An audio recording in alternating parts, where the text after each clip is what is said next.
Let me talk to you about barometric pressure and Wahoo fishing and all the other stuff too. It all goes together. Welcome to the Good Karma Sport Fishing Podcast. I'm your host, Captain Ryan Van Fleet. Let's get started right away. Okay, so every year there's a buzzword, but like this year, everyone seems to be like talking about, oh, the barometric pressure is doing this and that, and I've been educating on barometric pressure for many years now. And one thing about down here in the Keys, we have a rise and we have a fall in barometric pressure every day. So the barometric pressure seems to peak out at noon, and sometimes there's a storm coming and all that other good stuff. So honestly, I don't pay any attention to it. Okay. We all know that before a front, the Wahoo go crazy, and a couple days afterwards, they may or they may not turn on. Okay. But now we're into a period where everybody's like, the Wahoo fishing isn't that great. It's like one day it's really good, the next day it's kind of weird. So a lot of people are, fish tournaments, and then, one guy catches them, the next guy doesn't. So everybody was like, oh, the barometric pressure was wrong, or, so there's all this other stuff. Listen, I'm gonna keep it really simple, and I'm getting guys that are calling me or like, oh, the barometric pressure is not right. I'm not going tomorrow. I'm like, whoa, what's going on here? I've never heard this before, or I'm canceling a charter.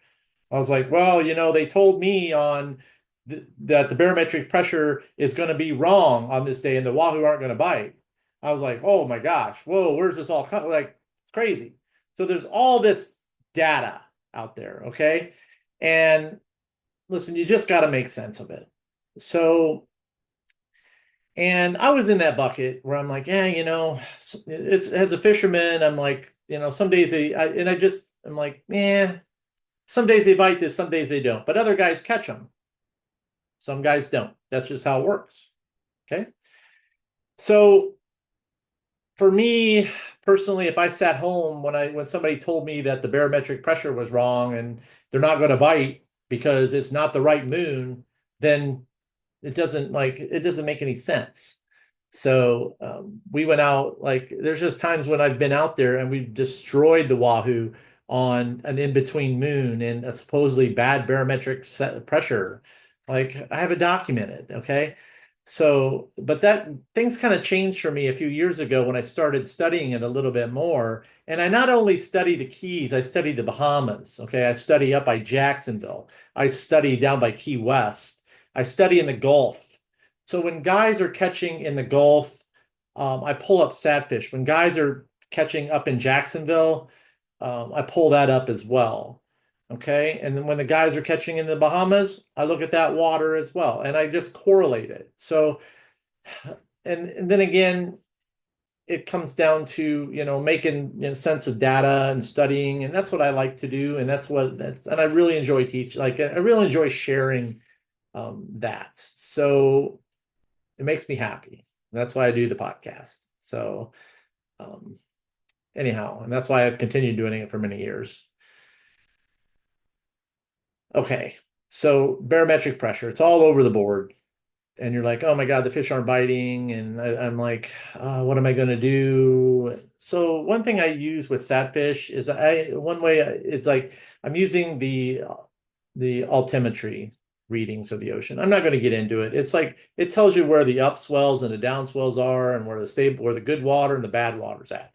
Okay. If you want to get into science of it, down to the nitty gritty, I can go through that with like you can book a call with me and I can go through like more detail. But what I'm going to show you is just basics, okay? Basics. And probably 9 out of 10 guys aren't even looking at this stuff.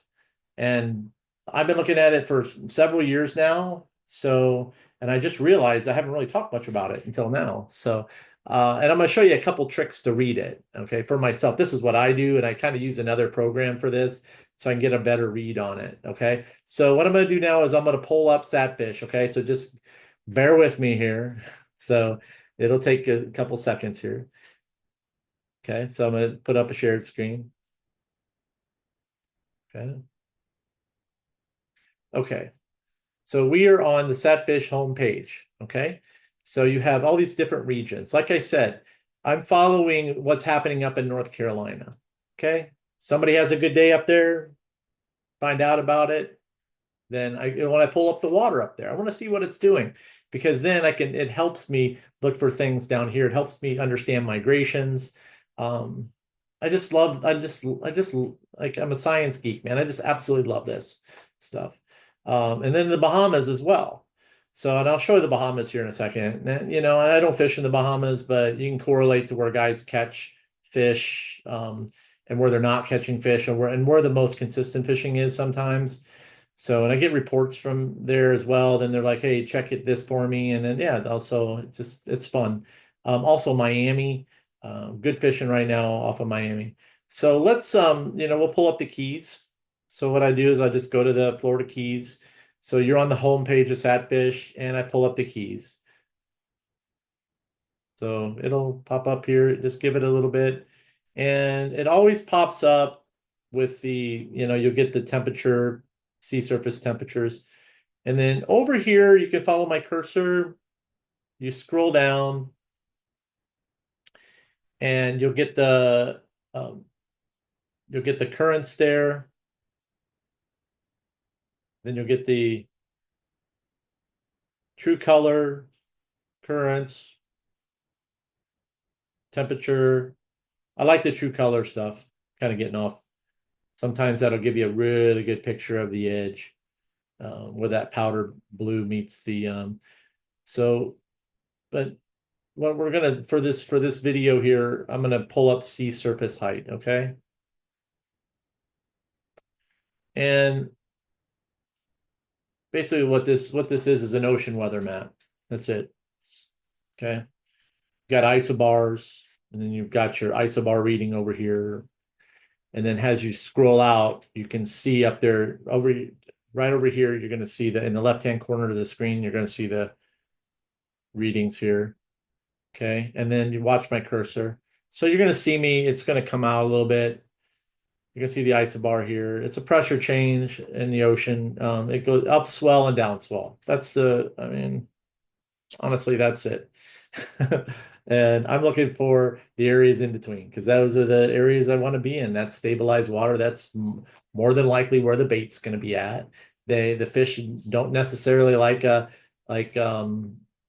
don't really like a down swell. I don't know. Who knows? I'm just looking for stabilized water. I'm just showing you guys what I do without getting into the nitty-gritty of it to make it easy.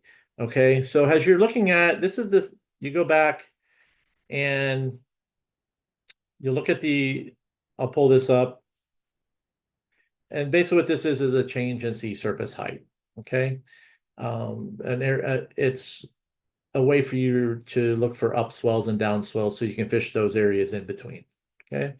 And what you're looking for really is the dark blue color on here. Okay. So you have a light blue, and what you'll see is you can watch my cursor and you can see the numbers change up there in the corner as they're rising. Just slight, you can see that and there is a color change there. It's really hard to see, okay? Really hard to see. And a lot of people will look at this as like, what the hell are you looking at, Ryan? And that's the way most of these, like down here in the Keys, and you're like, you can't really see these upswells, okay, or the downswells. But I'm going to show you a little trick that what I did to get a good read on where to be, okay? And it's really about being in good water. I mean, I don't want to fish where the water's shitty, and there's reasons why that sometimes like there's no wahoo off of Alligator, and they're all up at Molasses, or they're all up by the elbow, or there's reasons why that the marathons crushes them early in the season. And then they get good wahoo fishing year round, especially off the shoals. They have amazing wahoo fishing down there, especially when you see the Tortugas eddy start to move in. And you just got to keep an eye on all this stuff. That's what it's all about. That's why it's so much fun. So can you tell this is where I spend my time? I don't really like do anything else except study the ocean. And so in my free time. So, and I really do enjoy it. Okay, so I zoom in a little bit. You can get a little bit of a picture change. So what you can see here is that we're down here off of Davis. Okay, so you come out here out by, the Alameda Reef area, and you can see that there's a little bit of a darker patch there, okay? That like, and you can also see the change right there. That's a change in those are the transition zones.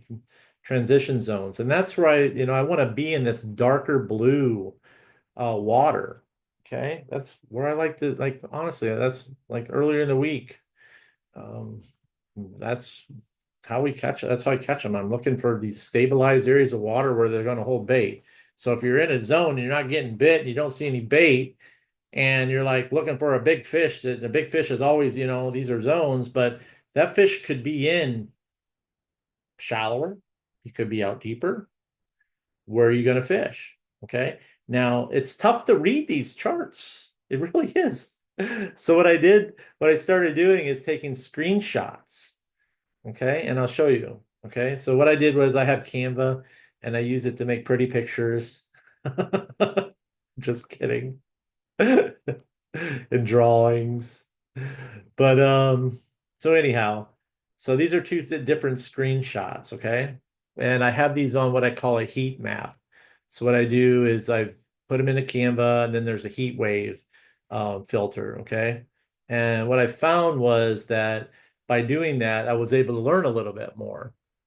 So as you can see here on the screen, you have darker, like you've got these channels, okay? I call them little channels. You've got this little channel that runs up like 175, 190. Then what you'll see, it runs in there around the petting zoo there, okay? That's good water right there. So there's times when these fish, if you're following this, that these stabilized zones will be there for a while. And the longer that they're in there, like they'll stay there for a week, 2 weeks, and the longer it's stabilized in there, the better it gets, truthfully. Then you'll coming up on the new moon. If these like I've been watching it for a while, I'm like, yeah, it might be good and shallow. So anyway, so you can see those little zones. So it's kind of like watching all these little river trails there that you can see of stabilized water there. And that's the zone I want to be in. I mean, I'll follow it and then you'll see there's a transition zone where you'll go from the darker on this heat map, I'm looking for this. This is considered darker, okay? So meaning that's more of a darker blue on the SatFish. And this stuff I would consider good water. Okay. That stuff is good right there. Okay. So where am I going to be? Um, so those fish could be anywhere they could come in anywhere to 120. They could come and then you can see a transition there where they could be along that 150-foot ledge there. Now, right now that like or you can pop out and your tunas have been along these transition zones for the past 2 weeks. So they've been right there along the edges. I mean, been destroying blackfins. So you can see these transition zones run all the way out there. And then if you like, as we get into dolphin season, you'll see you want to start looking for these transition zones out in the deeper water. So as you can see outside the Alameda hump there. And then also too, you can go out a little further and you can see some really good water right there. So all this through here. Okay. So you're looking for, and then I'll come down here to the next map. Okay, this defines it a little bit better. Sorry, I'll try to get a little bit better for you guys here. Um, okay, so you can see this channel here. That doesn't really show up very well on the SatFish, but it's there, and you really have to look and you have to play with it a little bit. And you're like, okay, well, that's giving me a good idea where to be. I look down at alligator, and when I start seeing this stuff, a good transition start to, you can see like you've got some decent water there. Plus, you can see how this isobar is shaping up right there. A little sharper change in the sea surface down there. So might be worth checking out, especially when you're looking for this time of year, those fish will break wide open on the eagle wreck down here. So those are things that you just look for. So I'm going to go back to I'm going to go back to sat. I'm going to change. Now we're going to pull up a different region. Okay. So I'm going to go to the home page. This isn't just about the Keys. This is everywhere. Like if you're going to go to the Bahamas and go fishing. So, so you look at the Bahamas.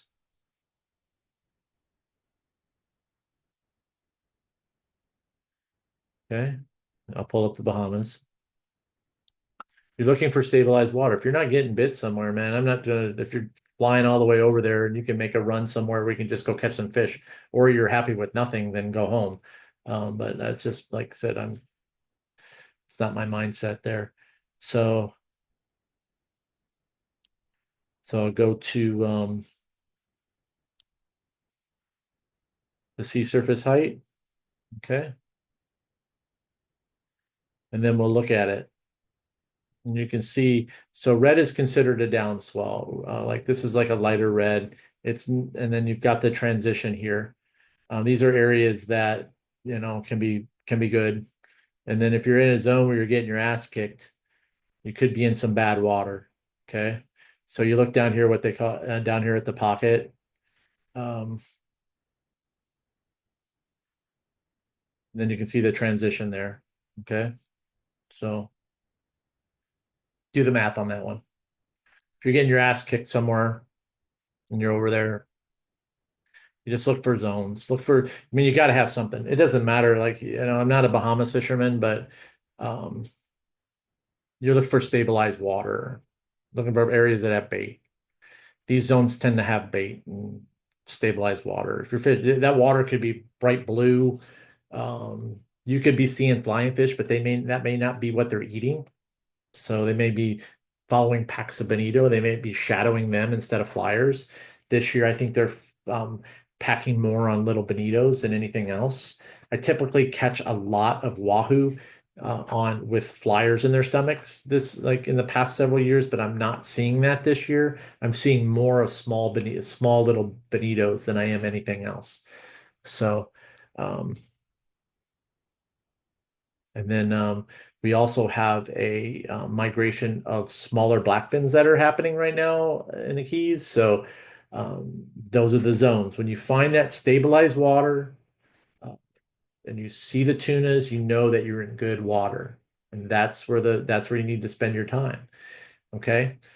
All right. So I'll go back to another area here. So let's go up to Jacksonville.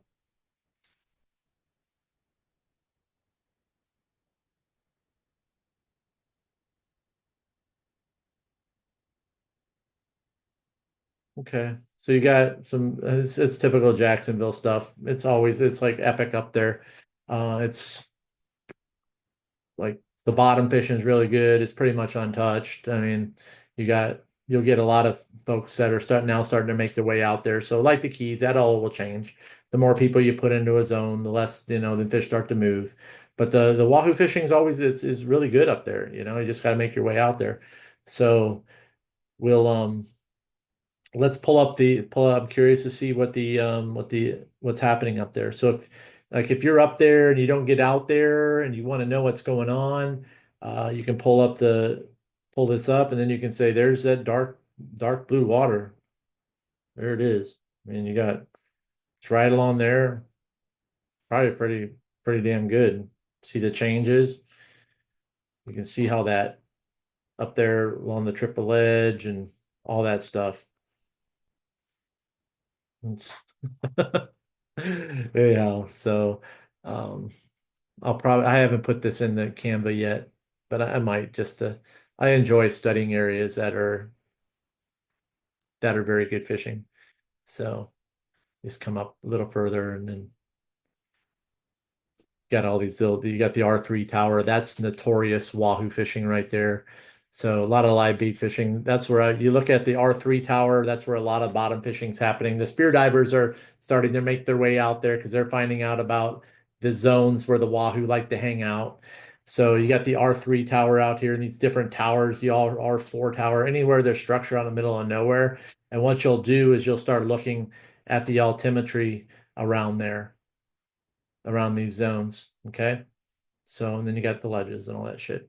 But I talked to a few spear divers and they're putting big groups together now to start going up there and fishing there. Just how it works. They find you. They'll find you. Everybody find you. It's just how it works. So, um, social media. Okay. Gotta love it. Anyhow, so I just wanted to let's I'll pull up let's pull up North Carolina.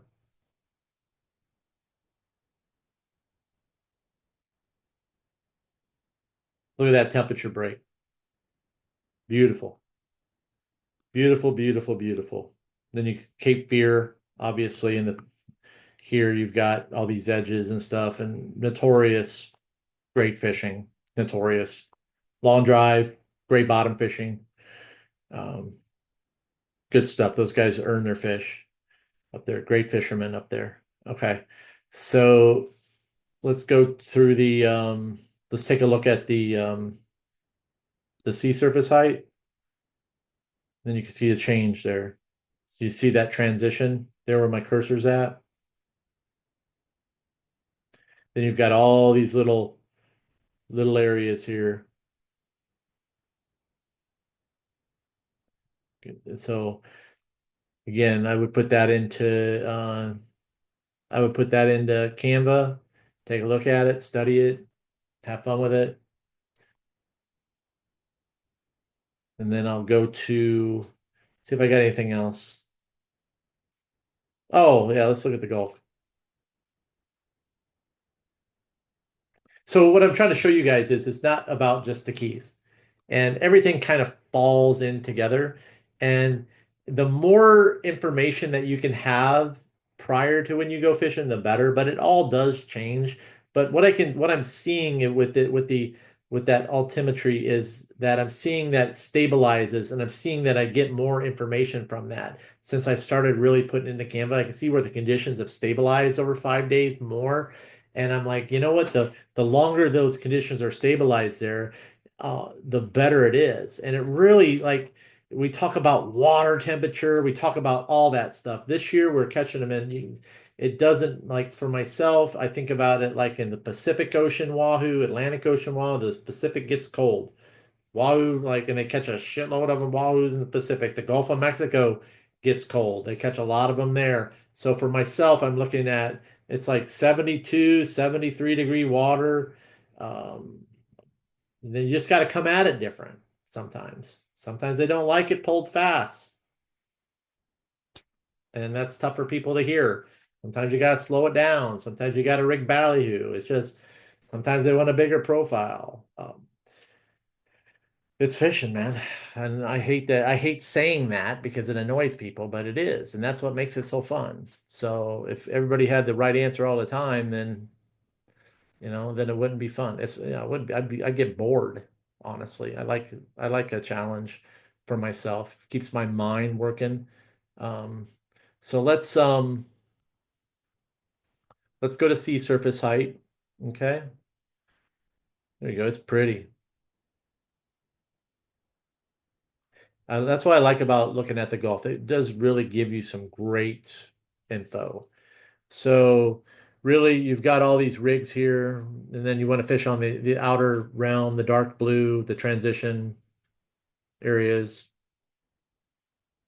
Then you've got all this good fishing here off Texas, all these transition zones.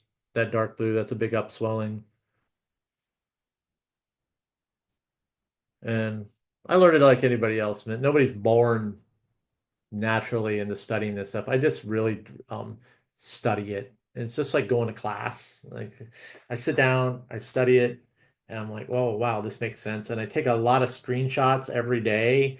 Like I make it a point to take some different screenshots every day so I can learn it. And then it's been fun watching these guys, like watching these eddies over these off the coast of Louisiana, um, destroy fish. So, and these eddies will hold for several days, or I'm sorry, these pressure systems out there will hold for several days, and then the fish just gets it stabilized. It just gets really good. They just so as you can see here, you've got this system coming here down here off of Key West. Is that going to bring some fish with it? I don't know. I hope so. So anyhow, so um, that's really all I wanted, all I got this year, and I'm kind of running out of time here because I've got some stuff I have to do here this evening to get ready for my charters for this week.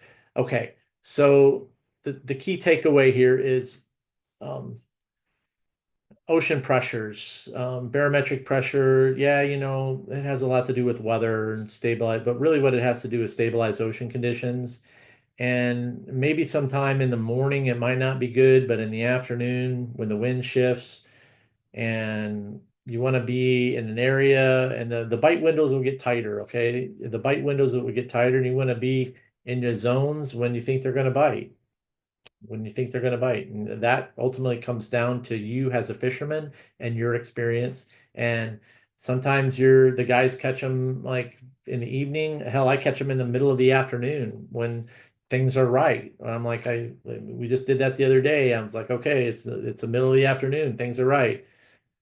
Looked at the sun change, those, I looked at how the sun angle changed. I looked at what the wind was doing.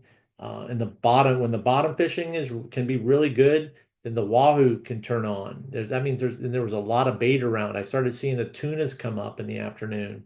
I looked at the salooner.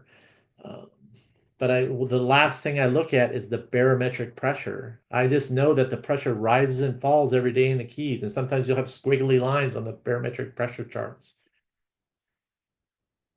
That's honest to God. That's it. And I know that if you got a pressure change coming, a drop in pressure, it's really more about the bait fish being active than it is the Wahoo. I really do believe the Wahoo, they shadow those bait fish. When the bait fish disappear, so do the Whoos, or they just don't eat. And also too, the pressure down below is like so intense. It's so intense, and your ears pop. And I don't really, honestly, I mean, I don't buy like I do like understand that you have to have stabilized conditions. But when it comes to changes in barometric pressure and the barometric pressure not being right for Wahoo fishing, um, listen, if I listened to all that shit, I wouldn't be catching fish. Okay. I look for stabilized water. I use SatFish. I do all those little tricks with using the Canva. I study a lot and I change my tactics. I don't high speed fish. That's one thing I've never done. I have done. I actually won my first Wahoo tournament high speeding. And I'll let you guys know that. I fished with a captain down here, and that was out of my marina. And we fished on my boat, and we ended up winning the tournament Wahoo high speed fishing. And that was the last and only time I Wahoo fished. That's it. I'm sorry, the last and only time that I um, high speed Wahoo fish. And you can actually see my photo somewhere on the Tormentor. Tormentor still uses the photo of the fish that we won the tournament with. So, but I I haven't fished a tournament since then. I don't like the tournament fish. I enjoy fishing so much for myself when I go by myself that I just love it. So, and then when I go charter boat fishing, I fish that intense. Like I would fish a tournament, and that's enough for me. So when I go fishing, last thing I want to do is be going and competitively fishing. So it'd be unhealthy for me. Let me just tell you that. I'm going to leave it at that for today. If you guys would like to book a charter with me, you can email me at goodkarmaryan@gmail.com for April and May. We've Let's go fishing. We've got also too, if this is the part where I'm like, yeah, I've got courses available, and a lot of guys don't like it when I sell, but hey, this is what I do. I am a full-time charter boat captain. This is it. This is what I do. I love to educate, and I'm always trying to like be on the water even on my off days, so to learn something new that I can share with them on how to catch a fish.